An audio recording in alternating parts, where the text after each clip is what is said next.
What is up, everybody, and welcome to the channel. And today's video is going to be my review over Captain America Brave New World. So if you're new to the channel, we have a scoring system here, 0 to 5, 0 being trash and 5 being a masterpiece. Now, I gave this one a 2.5 out of 5.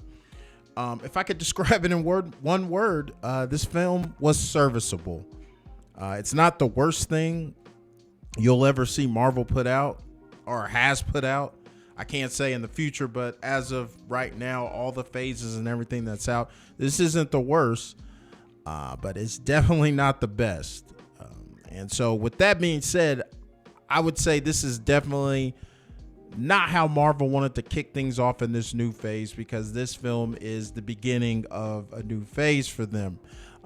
And I'm predicting that this film is going to put even more pressure on Fantastic Four, because Fantastic Four is going to be competing against James Gunn's Superman film. So, because I don't think this film is going to turn a profit, because if the reports are true that with all the reshoots that the budget for this film is damn near $400 million. So if you do Hollywood math, they say you have to double the budget to break even. So you're looking at probably they're gonna have to make $1 billion on this film just to make a profit. So that's what I'm saying. This is definitely not gonna be a good start. It's gonna add pressure to the Fantastic Four, like I said, and it's gonna add even more pressure to the Thunderbolts. Now, the good thing about the Thunderbolts is they've been getting positive reviews in the test screenings. You know, definitely better ones than Captain America Brave New World did. All right, so let's go ahead and let's get into the review. I'm going to talk about some of the performances, and I'll say this. Based on what I saw, I didn't think anybody was phoning it in. Definitely was afraid Harrison Ford might be the one to do that, because if you've seen, you know, some of his last few movies, you know, he's just there to get a check. I thought in this one, he tried. And, you know, the performance, like I said, the performance was good. It was serviceable. I love the dynamic between Sam and Joaquin, you know, the big brother, little brother dynamic. I thought the guy who played Joaquin, he was, you know, the plucky sidekick. He did it just right. He did it because sometimes in these roles, the characters can become annoying. He did it just enough. So he played it pretty good. Like I said, I like this dynamic. Of course, Anthony Mackie, very charismatic in all of his roles that he plays. The one thing about it is I just don't buy him as Captain America. And it's not a knock on him as an actor. It's not a knock on him. Like, I know some people are taking it another way with it, making it racial. I don't think it has anything to do with race. I'd like to take it to sports. The Michael Jordan, Scottie Pippen thing. When Michael Jordan had his retirement and Scottie Pippen stepped in, he was serviceable. He was very good, you know, but you just felt he was a placeholder. You know, he wasn't going to be the man. And when Mike came back, things went back. And I just think that's what Anthony Mackie is as Cap, you know, good, but you're like, I don't know, man. I always thought he should have just stayed at Falcon. I thought he was great at Falcon, but you know, it is what it is. And like I said, one of the problems I had with that, and the film even points it out, he's still doubting himself when we should be beyond that. At the end of Falcon and the Winter Soldier, that should have solidified him as Captain America. This shouldn't be something we revisit again. And I thought that's where we were going to be in the movie, because at the beginning of the movie, they make it very clear. Opening scene is with him in a bar, and they're like, everybody's like, hey, Cap, Cap, Cap, Cap, Cap, Cap, Cap. Everybody is saluting him. It's kind of like a wink to the audience, like, he is Captain America. See? And then we get towards the end of the film, and he's starting to doubt himself again. So I think that was it was a knock. I thought at the end of Falcon and Winter Soldier, he solidified himself. In the beginning of the film, you know, it is what it is, you know. So, and like another knock I had on the film was just the overall film, the world. It didn't feel cinematic to me. I'm not saying it was bad, but it just didn't feel cinematic. Like it felt like this should have been a continuation of Falcon and the Winter Soldier. This could have easily been season 2, 6 to 8 episode season, and there you go. It did. I don't think you necessarily need to put it in the cinemas, but I think they put it in the cinemas because they needed stuff in theaters. So like, because I think they're only releasing 3 films this year. The other two being Thunderbolts and Fantastic Four. So they needed something in that winter, beginning of the year to get things going. And so this is where this live. The Hulk, Red Hulk, I thought the CGI was, it just didn't look as great. And, Marvel's had a problem with their effects the last 5 or 6 years, so they still need to get that together. It was a little bit sus, but they need to work on that. And just the overall fight, like, I mean, we get it. Sam Wilson, he didn't take the super soldier serum, but I just think, hey, man, it would have been a lot better if he had the super soldier serum. They actually mentioned that several times throughout the film, that he regrets not taking it as like a joke, like, I should have took it. But I thought the fight was okay. Like, I didn't think it was anything special.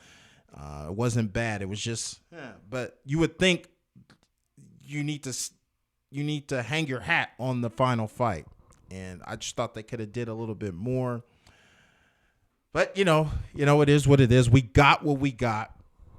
Yeah, so some of the other things in the film that the film addressed, we finally got a film to address the Celestial that was left from the Eternals movie.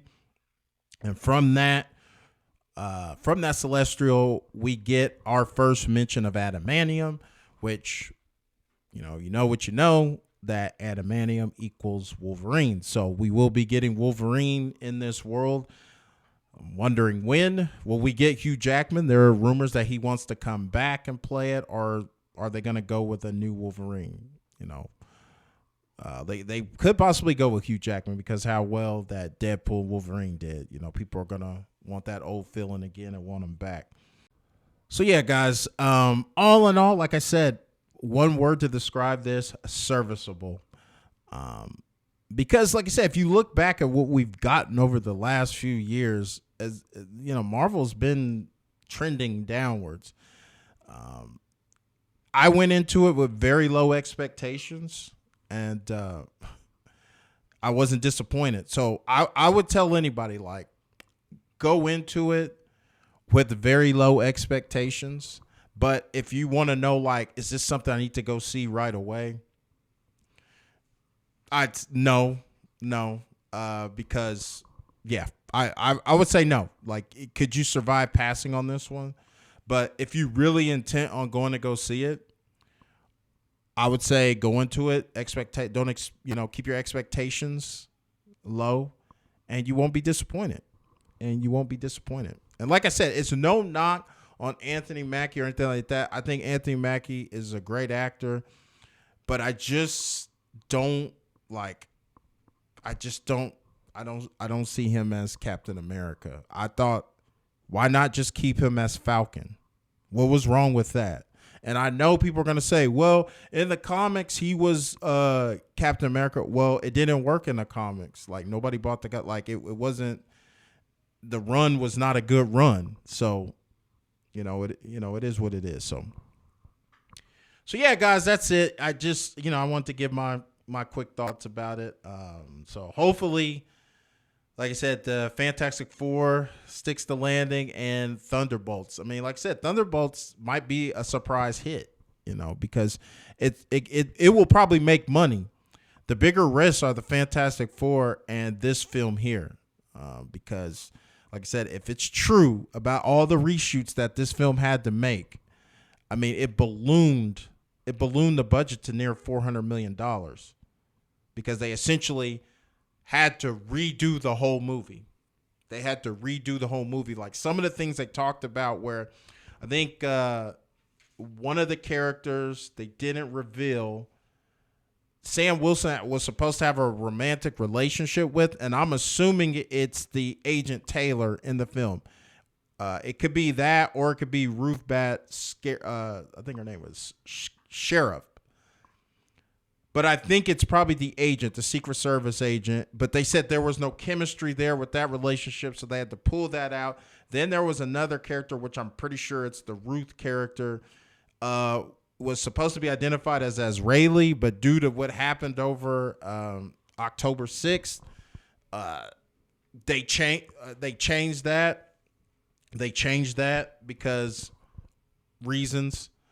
And the original ending scene, they didn't like that. Like the action scenes, nobody liked them.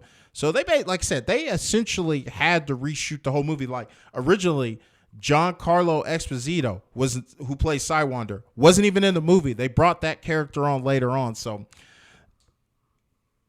yeah, this movie, I think it's definitely going to be a tax write-off for Marvel on this one. I don't see it. If you had to ask me, like, what do you think it's going to gross then? Maybe somewhere between $650 and $700 million. I think that's that'd be great for them. And it could be worse, but I'm gonna guess. I'm gonna say maybe, like I said, $650 to $700 million when it's all said and done. Which, like I said, if you do Hollywood math, if that budget is damn near $400 million, you gotta at least make 800 plus just to break even, and probably $1 billion to break even. So looking at this, I don't think there's no chance in hell this movie makes $1 billion. I mean, when you speak billions, you're speaking of the Avengers movies, and and I just don't see that happening. So yeah, guys, that's it. I'm gonna jump off of here, and like I said, man, if it's for 1 minute, 5 minutes, or a whole damn video, I appreciate you taking time out of your day to view my content. If you haven't already, hit that subscribe, smash the like, get in the comments and tell me, do you plan on going to see this, or if you've already seen it and maybe you disagree with my take, I'll be glad to hear whatever you have, negative and the positive. So with that being said, everybody, it's your boy P signing off, and I'll see you in the next one. Take it easy.